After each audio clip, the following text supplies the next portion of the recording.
pria itu melintang hingga nyaris mencapai rahang dan bertemu dengan janggut yang mulai memutih.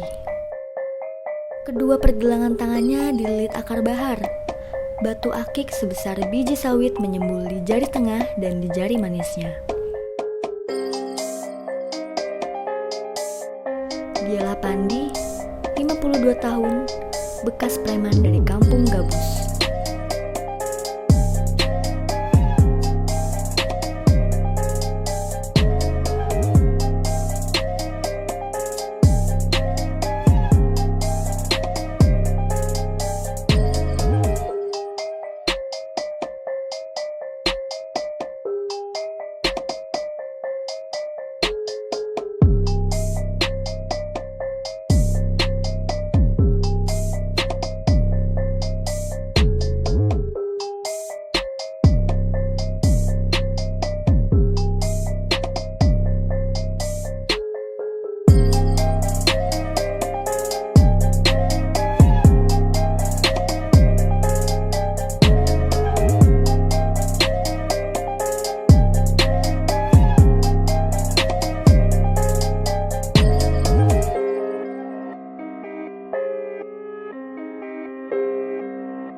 Dulu saya pernah menjalani Nisdagata di lapangan itu ya disebut bilang premanisme lah. Saya di jalan tuh sering banyak pengalaman buruk gitu. Mabuk, malak. Dulu kerjaan saya gitu. Mungkin setelah kemarin saya banyak belajar dari pengalaman.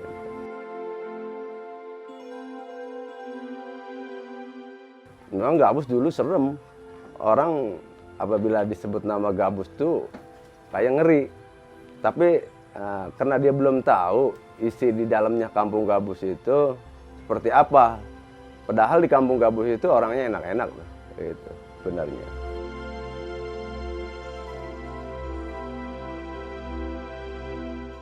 Ya kalau menurut perubahan udah banyak gitu. Sekarang udah banyak pesantren, jadi banyak kegiatan-kegiatan majelis zikir di kampung Gabus.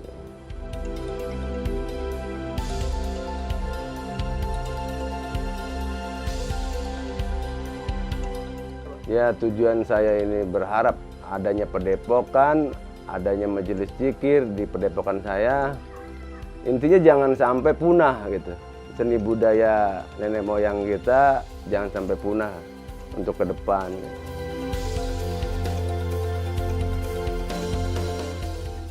Ya ada koprek, ada seliwa, ada bandul, banyak jenis-jenis nama jurusnya.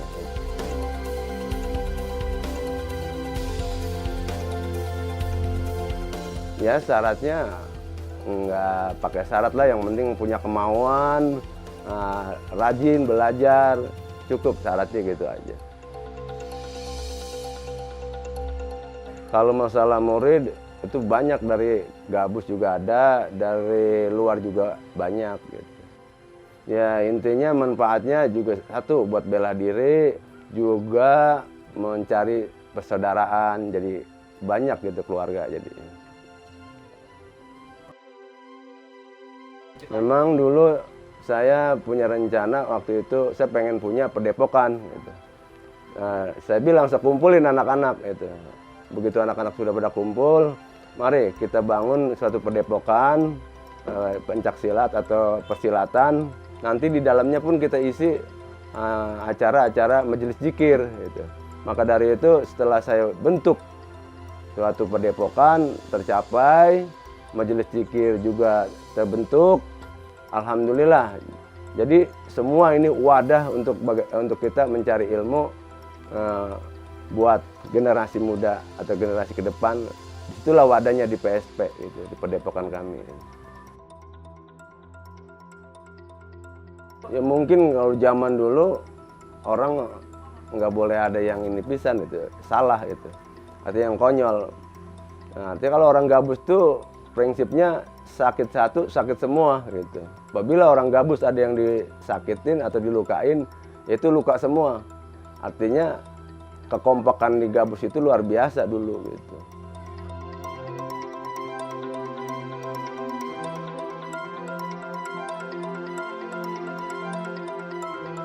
Ya artinya kehidupan itu ya berubah bagaimana tergantung bagi kitanya gitu.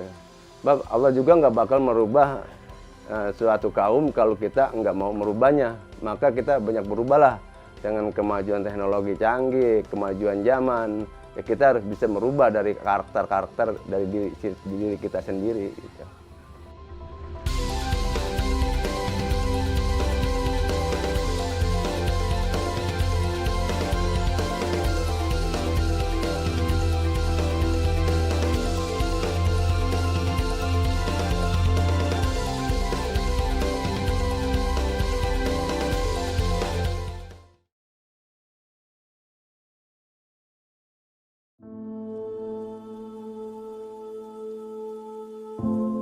Budaya di Bekasi diibaratkan hidup segan, mati tak mau.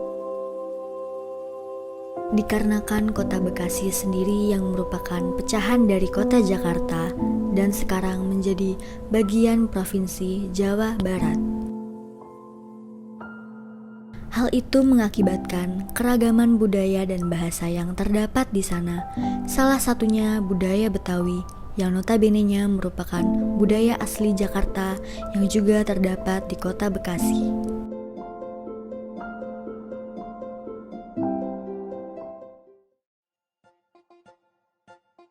Kampung Gabus terkenal di Bekasi sebagai kampung yang banyak dihuni oleh sosok sakti atau jawara. Bahkan tidak sedikit orang-orang yang mengasosiasikan kampung ini dengan aktivitas yang melibatkan kekerasan.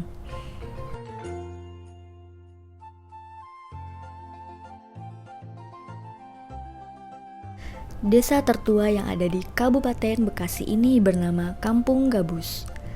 Terletak di Desa Srijaya, Kecamatan Tambun Utara, Bekasi.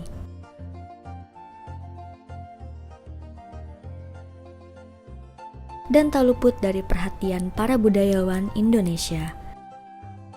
Dikarenakan kisah Kampung Gabus sebagai tanah kelahiran para jawara diturunkan dari generasi ke generasi.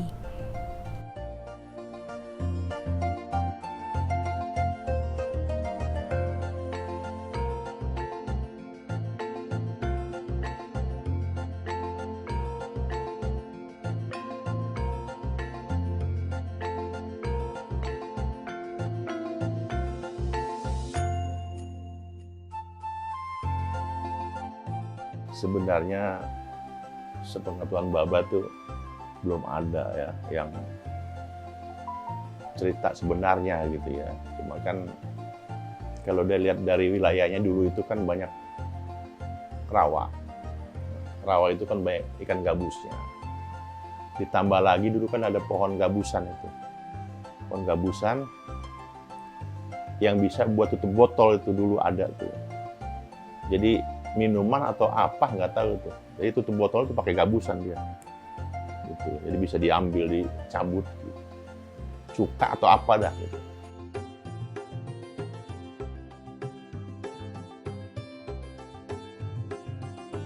Nah itu kan mungkin ya sekitar tahun 70-an ke sana gitu.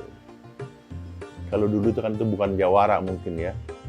Ya jawara itu secara keseluruhan gitu. Tapi untuk di daerah sini tuh namanya tuh dulu Berjat sebenarnya. Nah, beda-beda tipis dengan preman lah kalau sekarang mah. Ya kan? Nah, Berjat itu ibaratnya apa ya? Kegiatannya gitu ya. Kerjanya cuman judi. Gitu kan? Ya mungkin bisa wadon lah kan gitu ya. Judi, wadon. Kan gitu. Ya mungkin pekerjaan juga kerjaan apa ya, tanda kutip tuh yang nggak baik lah kan gitu. Jadi kan kalau dia judi seumpamanya ke daerah lain itu sampai 2-3 hari baru pulang gitu. Jadi dia bisa jadi di situ tadinya tuh memang negatif, oh jawara lah dia kan gitu. Jadi udah kemana keluar, dia pulang beberapa hari baru pulang, udah dianggap jawara.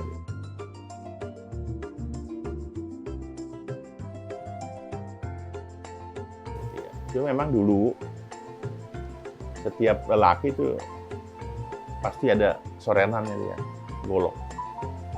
Pakai golok. Bukan buat ke sawah, bukan ke ladang atau perkebunan, memang sorenan gitu dulu. Ya hampir 90% di sini tuh. Setiap orang kemanapun tuh pasti bawa golok. Itu baru sekitar tahun 2010-an itu sebenarnya. Nah, kalau di desa itu ada, itu dari tahun 9 berapa tuh ya, 98 sebenarnya. Yang di desa tuh ya, pendopo itu. Nah, kalau yang lainnya itu 2008 kalau nggak salah. Jadi tadi 98 kalau nggak salah itu, yang pas golok-golok yang ada di itu 2008 ya.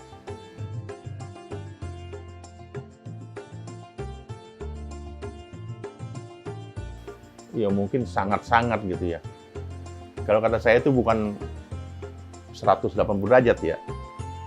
Ya mungkin 200 derajat lebih kali gitu. Karena gini, ya maaf saya bukan menyombongkan diri gitu ya.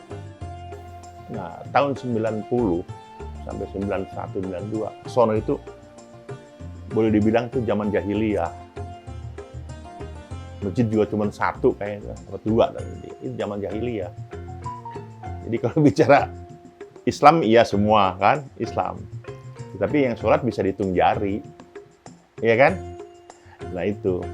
Jadi benar-benar tuh berubahnya tuh drastis. Nah, pas saya pulang dari merantau kan, nah, pelan-pelan lah saya bekerja sama dengan ada sahabat tuh, Kiai. Jadi kita bangun, udah kita rubah. Itu tadinya itu, dari ujung ke ujung itu. Pemabok semua tuh, mabok, geng itu semua. Tapi alhamdulillah karena kita punya pengalaman bagaimana bisa menyadari para preman ini kan pemabok. Itu nggak sampai 10 tahun, udah berubah semua. Ya kan? Yang tadinya mungkin masjid baru 2, sekarang udah 5. Yang musola mungkin baru 3, sekarang udah hampir 12. Yang tadi nggak kenal majlis taklim, ya kan?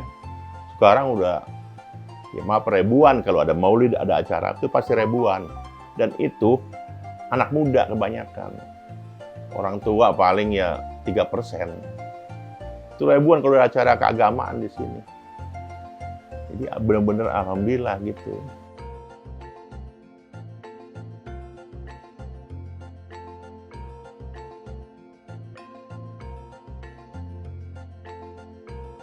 Nah, pertama, waktu saya jadi kepala desa kan, jadi ada 2 hal. Saya juga kan kepala kuli pasar, ini di Bitung kan. Saya bilang, yang masih nganggur, belum ada kerjaan, silakan. Kuli panggul, di pasar kan bongkar muat.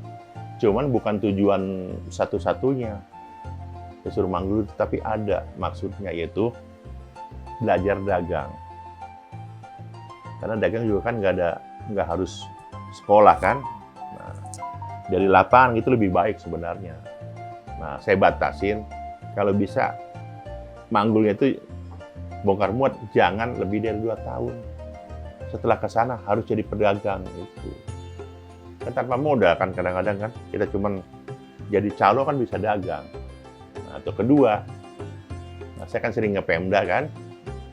Waktu itu belum ada pemborong tuh, sekarang kan kontraktor. Anggaran APBD, nah, 1 saya bawa ke sana kan, 2 kan itu. Nah sekarang ini akhirnya sampai ratusan. Dari gabus sendiri nih, pemborong nih, kontraktor. Kalau bahasa ini pengusaha. Ya, dari kelas kecil sampai besar kan. Ya, itu, ya maaf, banyak yang nggak sekolah. Bahkan ada yang nggak bisa baca itu. Sekarang udah jadi kontraktor. Itu kontraktor bukan abal-abal. Dia punya perusahaan. Bahkan 1 orang ada yang 2, 3. Ya, insya Allah di sini dengan adanya saya gitu ya. Kalau ibaratnya apa ya? bongkar hutan kan, kita ajak ke sana. Nah sekarang udah profesional tuh, ratusan di Kampung Gabus jadi pemborong. Jadi yang banyak-banyak rumah bagus-bagus, mobil bagus tuh bukan jual sawah. Jadi dari, ya maaf, didikan saya bawa ke sana, pinter itu hasilnya gitu.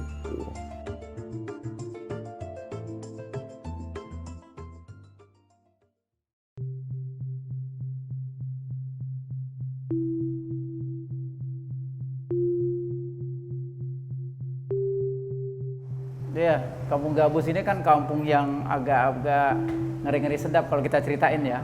Karena banyak apa berita yang negatif yang beredar untuk kampung ini. Meskipun sebenarnya kampung ini tidak senegatif yang kita pikirkan atau yang kita bayangkan. Itu kan hanya yang ada di kepala orang gitu ya. Dari mulut ke mulut, yang negatifnya menjadi beredar dan menjadi citra buruk bagi kampung tersebut. Sebenarnya kampung itu tidak seseram yang kita bayangkan. Nah, kalau kita lihat kan dalam peta Belanda di tahun 1882, ya Kampung Gabus itu terdiri dari 3 wilayah besar sebenarnya ya. Ada Gabus Singkil, Gabus Tengah gitu ya, sama satu lagi Gabus Dukuh. Nah, oleh salah seorang tokoh Kampung Gabus, Haji Nausan, pernah menyampaikan bahwa dari sejak abad 7 sampai abad 18 memang Kampung Gabus dikenal dengan banyaknya melahirkan tokoh-tokoh hebat, terutama dalam tanda kutip tokoh jawara gitu ya. Bahkan sampai hari ini kita lihat di Kampung Gabus banyak jawaranya. Nah, mengapa?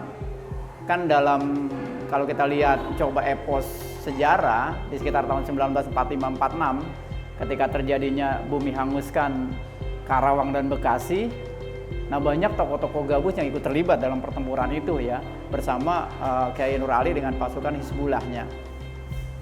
Memang sangat dikenal bahwa tokoh Gabus itu tokoh yang patriotik. Pejuang-pejuangnya banyak lahir dari sana, terutama pejuang jawara ya. Karena di Gabus itu memang terkenal orang lebih suka bermain pukul, bermain silat.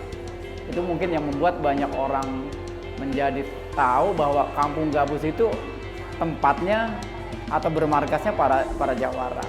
Ya kita maklumi itu ya, karena memang banyak lahir tokoh-tokoh jawara dari Kampung Gabus. Bahkan kalau kita lihat di seputaran Bekasi termasuk kota dan kabupaten, salah satu kampung yang paling dikenal tokoh jawaranya termasyhur yaitu memang Kampung Gabus gitu ya. Tetapi ada juga sebenarnya satu kampung lain gitu ya yang sangat dikenal dengan tokoh spiritualnya yaitu Kampung Keranggan misalnya gitu kan. Jadi kalau di Bekasi ini ada 2 kampung yang sangat luar biasa. Satu Kampung Gabus dengan tokoh jawaranya, yang satu lagi kampung spiritual ya, spiritual etniknya itu Kampung Keranggan. Itu ya sekitar Gabus.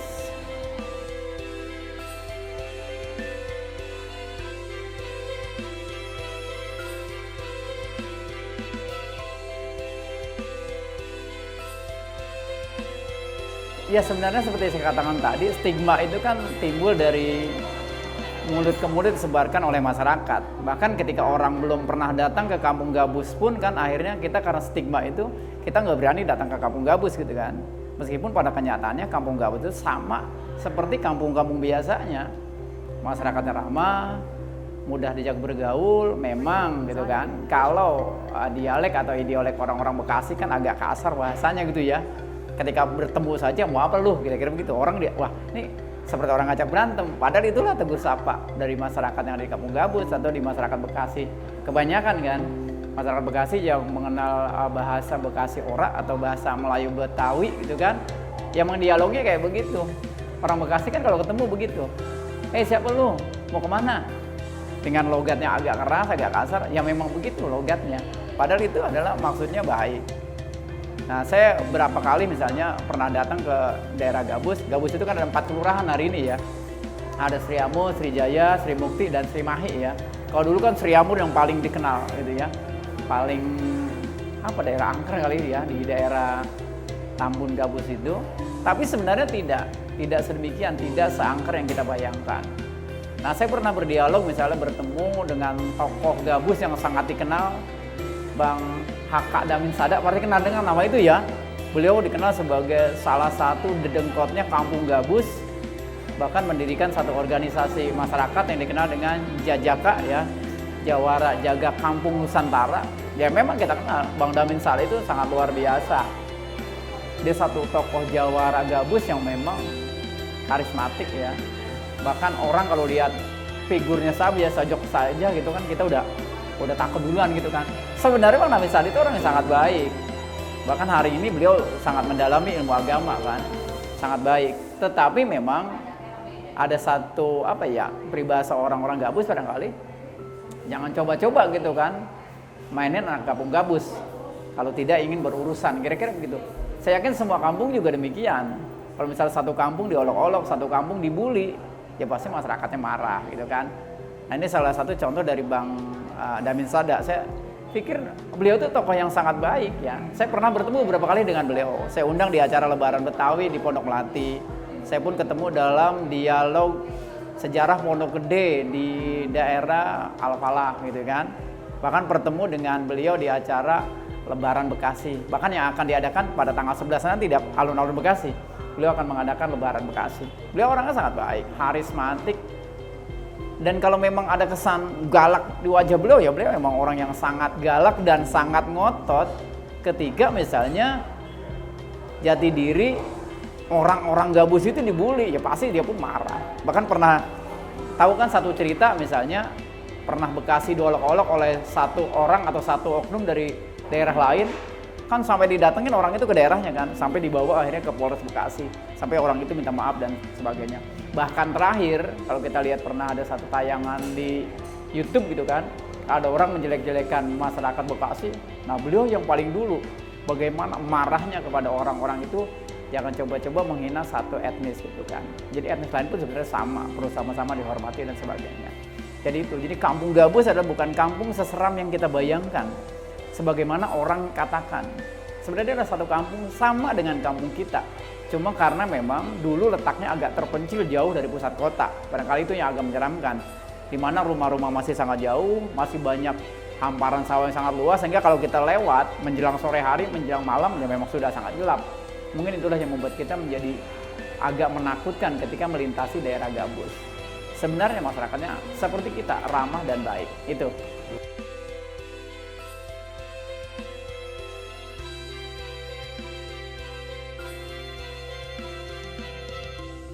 Seiring dengan berkembangnya zaman, setiap daerah pasti akan mengalami satu perubahan ya, perubahan pembaharuan. Apalagi hari ini di Kampung Gabus pun kan sudah banyak berdiri pemukiman-pemukiman baru gitu ya. Anak-anak sudah mulai bersekolah, sudah mulai bersosialis dengan berbagai etnis. Apalagi Gabus juga sekarang kan sudah dilintasi satu tol baru gitu ya, di wilayah Gabus, Marunda gitu kan. Saya yakin masyarakat Gabus itu sudah berkembang sangat baik, pendidikannya juga sudah bergerak menyamai dengan daerah-daerah lain yang ada di Kabupaten Bekasi, bahkan bisa sama dengan daerah-daerah yang ada di Kota Bekasi. Jadi menurut saya Gabus itu sudah berkembang sangat pesat, berbeda dari Gabus di abad-abad yang lampau. Itu.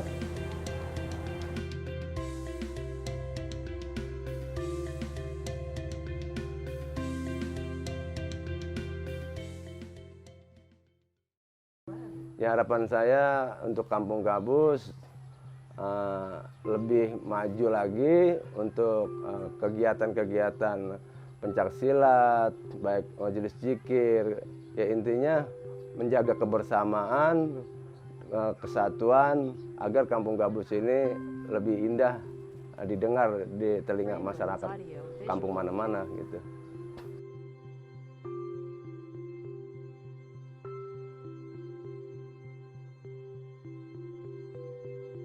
Jadi harapan saya,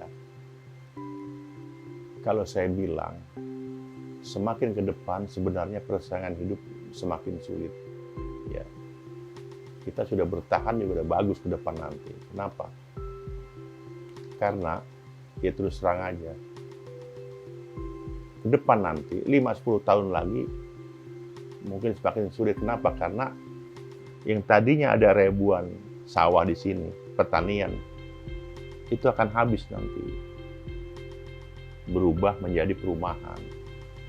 Jadi tantangan orang utara, terutama di Gabus ini akan kehilangan pekerjaan, khususnya bagi ibu-ibu dan bapak-bapak umur 30-60 tahun. Nah, dari sekarang saya berharap ya harus berbenah diri itu, khususnya orang Gabus ini. Karena ke depan nanti akan habis mata pencarian yang tadinya bisa ke sawah atau pertanian. Dan bahkan saking sulitnya sekarang ini kan, sulit anak-anaknya untuk mendapat pekerjaan. Padahal di pabrik di Bekasi ini 7.000 pabrik. Tapi jarang yang diterima dengan alasan klasik, orang Bekasi malas atau bagaimana kan. Kalaupun bisa masuk, sekarang berapa?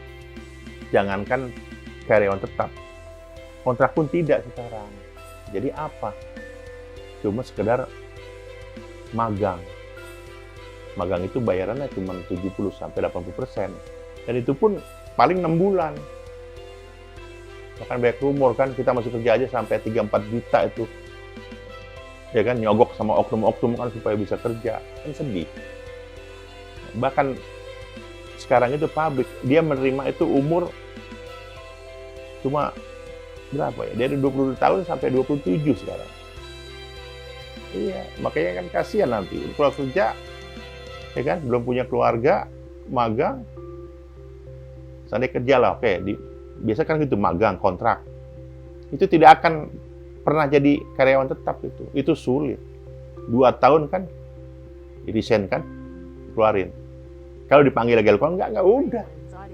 Ya mungkin dipanggil lagi, cuma nanti umur 27 itu udah dipotong lagi. Udah. Dia cari yang baru lagi. Itu pengangguran akan numpuk terus.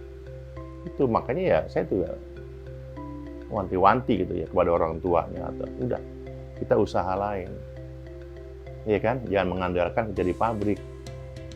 Ditambah lagi kan pabrik udah apa, sawah kan udah habis, mau apa lagi kita, udah begitu. Karena kalau bicara perut ini nggak bisa ditahan, ya kan. Nah, saya meyakini kalau memang sekarang leha-leha gitu ya, masa bodoh, ya mungkin nanti ini banyak pencolengnya, nggak banyak copet, bahkan jual narkoba. Copet ini sangat bahaya ke depan nanti itu. Terlebih kalau pemerintah daerahnya diem aja kan, nggak mau tahu. Waduh, repot. Nah, kalau orang udah kumpul semua, ribuan orang di sini, makanan nggak ada, mau apa coba? Kejahatan akan timbul nanti. Ya, semoga barangkali ya, saya juga sebagai masyarakat ikut bertanggung jawab. Apa yang saya mampu nanti mungkin apa yang saya bisa. Ya kan saya ya kasihlah masukan kepada masyarakat, ya kita harus begini, kan kita udah di pengangguran kan, gitu. Jadi saya berharap juga ke depan benar-benar bukan anak muda ya, seluruh masyarakat juga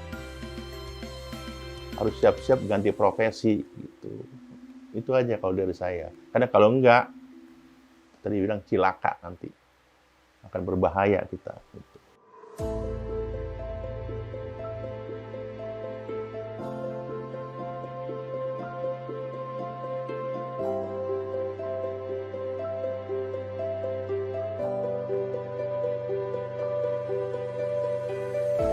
Perubahan yang dirasakan oleh masyarakat Kampung Gabus dapat dilihat dari pola pikir masyarakat yang sudah modern. Masyarakatnya berubah, kampungnya pun ikut berubah.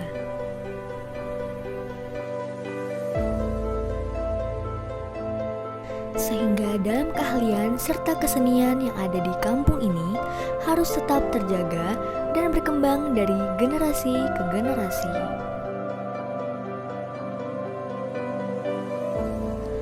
Maka dari itu, sudah selayaknya kita sebagai generasi penerus bangsa wajib melestarikan kekayaan lokal yang ada di Nusantara.